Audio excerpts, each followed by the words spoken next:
I started receiving messages.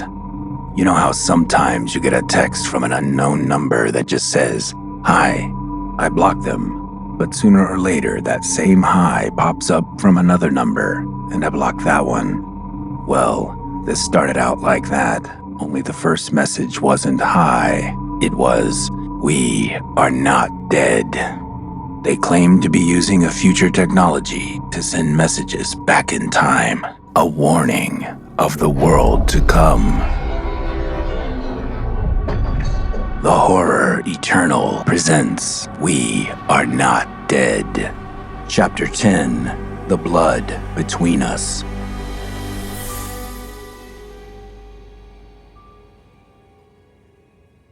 After the startling turn to a personal nature in the unfolding revelation of the future, the texts stopped coming. First a day went by, then 2, then 5. I must admit, the longer it went on, I found myself in something of a panic, eyes constantly staring at my phone, like one of Pavlov's dogs, salivating for the familiar chime. I'd started receiving texts on a pretty regular basis from Alma. I knew this was not good. After all, what would poor Duke think if he knew this was happening? Most times, she was asking for updates on the story unfolding in the future texts, which I was more than happy to share. I took some ironic delight in relaying every detail from the story of Xavier's demonic wife, but I'm quite sure the irony went right over Alma's head. Now that I had no updates, Alma seemed to be suffering withdrawals herself. I was dropping off my truck at the loadout at the end of my shift when a text appeared, my momentary excitement squashed by Alma's name on the lock screen. "Let's meet," it read. "Same place?" I foolishly replied. "I'm not hungry. I'll just meet you at your place," she answered. My head knew this was not good, even as my fingers typed, "Sounds good." When I arrived at my apartment, Alma was waiting. I let her in as I passed the entrance and she followed me up to my place. Acting out our old boyfriend-girlfriend routine, I asked how she was doing. How was her day? I'd learned long ago you ask Alma how she's doing and how was her day when she comes home, or you won't be doing good and you'll have a bad day, or night, or whatever time it happened to be. But she only responded with a dismissive grunt. I could see a fire was burning behind her eyes. I was very familiar with the look. "Why are you holding out on me?" she said as soon as we stepped inside. "What do you mean?" I responded, half knowing what she meant. "The text. Why are you keeping the story from me?" she demanded. "I'm not," I said. Before I knew what was happening, she was in my face, her breath on mine, her hand sliding back and forth across my crotch. "Is this what you're holding out for?" she said with her own special blend of playful anger. In this woman, two things could be true. "I'm not. There are no new texts." "Give me your phone," she said as her hand crawled into my pants, sending an ecstatic shiver right through me. I didn't resist as she grabbed the phone from my hand and stepped away to look. "Damn," she grunted in frustration. "I thought for sure you were lying." She handed the phone back to me, but the playful glimmer still swam in her eyes. "Why would I lie?" I asked. "To get me here, I'm sure." I nodded, but words evaded me. I could feel the energy coming from her. These stories seemed to affect her as much as me. She slumped on the couch. "What happened? Why did they stop?" "No idea," I said. "It happened before. They'll start up again. Maybe whoever's writing them is workshopping some new material. They've never stopped for this long. That's what you told me," she continued. "What do you have to drink?" "Yeah, never this long. I did say that. Whiskey, Dr. Pepper, and 7-Up. "What was the last thing he said? Whiskey. You have ice?" "Yeah. He just said that Sylvia never returned and 2 years later the creatures appeared." "And the other one? What was her name? The one in the hills?" I handed Alma her drink. "Sadie." As I moved to take a seat across from her, Alma's hand grabbed my wrist and pulled me down to sit beside her. "Sadie, right. What happened to her?" "I don't know. He kind of left off in the middle of the story. Went into the history with his wife, Sylvia. Not sure the connection." "I'm really sorry. I just want you to know that. I'm really, really sorry," she blurted incongruously. "Sorry for?" "Everything that happened. The way things went between us. You're a really good guy, and you didn't deserve any of it." "Oh, okay. Thanks. But it still happened." "I just apologized. Is that how you're going to treat me?" "So what are you saying?" "What am I saying? Why the apology now? Because I'm sorry? Why else?" "I mean, okay, thank you. But what are you saying you want to happen?" "I'm not saying I want anything to happen, Evan. I'm saying I'm sorry for what did happen. Okay. So, I was thinking about it. And if we just experienced the trumpets, doesn't that mean the story of Sylvia's disappearance, is happening now? Like it's happening right now in our time. You're right. I hadn't even thought about it like that. If we could find someone named Xavier, whose wife has gone missing, we'd have our guy. Okay, but that'd be impossible. We've got nothing but a couple of first names to go on and the vague idea that it's happening somewhere in LA. You know as well as I do, as big as LA is, it's a small world. That's kinda true. Give me a kiss, she said abruptly. Huh? Kiss me, she reiterated. I leaned forward and kissed her gently. I was thinking, marriage licenses are public record, Alma continued. How hard would it be to search the records from the last few years for a Xavier and a Sylvia? I'd think very hard, or at least time-consuming. Who's got time to do that? Don't you get like 3 days off a week? That's my writing time. What have you written lately? Seems like you're mostly busy drinking and reading those texts. I'm not doing that. And anyway, don't you remember the warning? We look for the texture and we could fuck up the future. Except we haven't, because you're still getting the texts. But then again, I'm not, am I? Maybe that's why the text stopped. We found him and now the timeline's been altered. No new texts. Does it really work like that? Seems like if we found him and fucked up the future, there would have never been any texts at all. I don't know. You're probably right, but I still say it's too risky and most likely impossible. Just then, a flickering of golden light flashed through the blinds behind us, dancing across Alma's face, highlighting the shades of amber in her irises. Alma continued, ignoring the flash. If we divide up the areas around the city, you do half, I do half, I'll bet you we can find them twice as fast. Alma, I said, I'm not doing that. Then the golden rays danced across her face once again, but this time the flashing didn't stop. We both looked to the window, sliding open the blinds with our fingers to look out. The light was flickering down from something just above our eye line, casting a dizzying confusion of shadows across the courtyard outside. We got up and stepped out to the balcony to get a better view, and what a view we got. A large, luminescent mass hung like a foreboding cumulus cloud of pure energy in the air above the courtyard. Its malleable glow slowly warping, shifting, and morphing, an illuminated Rorschach test, a winged bat like a demon, a swaying tree of thorns, a screaming human skull.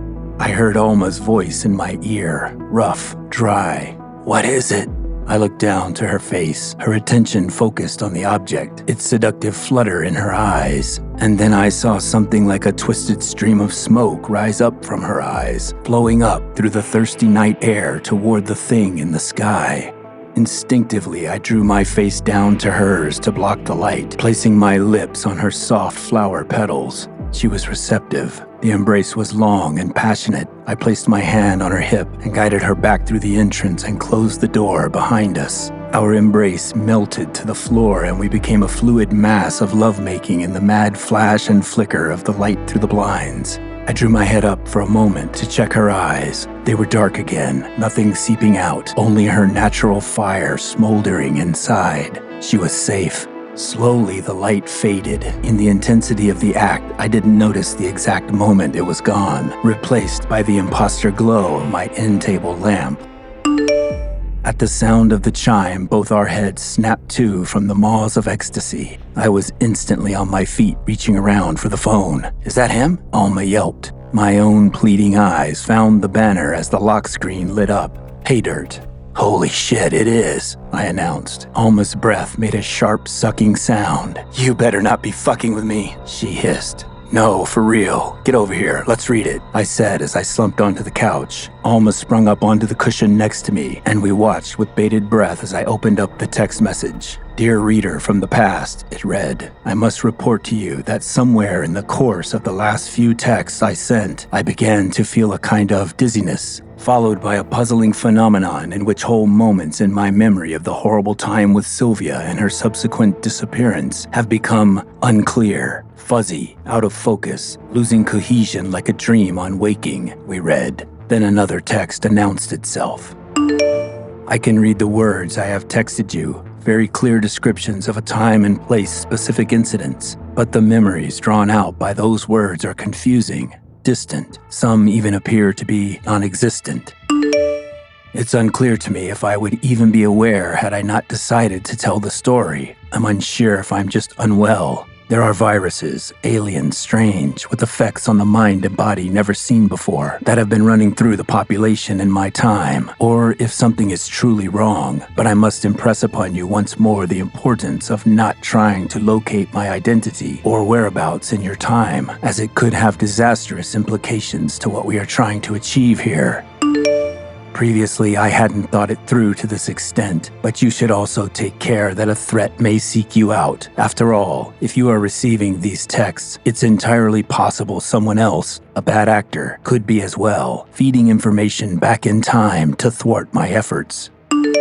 Be on your guard. Protect yourself at all costs. Alma and I looked up from the screen and stared at each other in disbelief. Fucking goddamn hell, that's weird, I said. Weird as fuck, Alma added. This whole night has been a real mindfuck, I said. Yeah, like how did I end up naked on your couch? What do you mean? I asked, confused and concerned. No, I know how I ended up naked. I just mean, how did it come to this? Everything is just so bizarre. Well, I hope the message has discouraged you from looking for the author, I said. What? He said there's sickness. You think my talking about it had an instant effect on the future or something? No, but who's to say you don't go ahead and act on it, and we're literally seeing the effects come through the messages, I said. That's hella coincidental, don't you think? Coincidence happens, I stated. Please, drop that idea, okay? I'll think about it, Alma said as she stood up from the couch and began gathering her clothes from the floor. Did you hear the voices while we were looking at the object? What do you mean? I asked. Yeah, there were voices. You didn't hear it? I couldn't tell. It was like they were inside my head, but coming from outside. No, I didn't hear anything. What did they say? She stopped, looked at me, thinking. I don't know. It was weird. Didn't really make sense. Tell me, what did it sound like? I pressed, remembering these same words from Xavier's description of the creatures in the future. Sounded like, the blood is in the womb, darkness, still, come in death, or something like that, she said as she started slipping back into her clothes. Shit, I let out. What? She asked. That's very much like what was in the text. The voices he hears in his head when he's near the creatures, I explained. You're right. Freaky thing is, I have an understanding. I think I know what it means. The earth is in the womb, getting ready to be birthed into a new existence. Are you making that up? I asked. She gathered up her purse and keys and bent over to me, hands on my knees, and stared directly into my eyes. I'm dead serious, she said, then kissed me and went out the door. I hopped up from the couch, grabbed my jeans off the floor, and slid into them as I moved to the door. I opened it in time to watch Alma as she neared the entrance and turned out of sight. I suddenly missed her. It had taken me months to lose that feeling, and now here it was again. My eyes turned up to the sky above the courtyard where the object had been. I let my eyes settle on the darkness. It was almost as if I could see the shape of the thing still floating there, only now it was the same black color as the night sky, its mass fluctuating and shifting, a thread of soft black smoke rising up from its center, like the smoke I saw rising from Alma's eyes.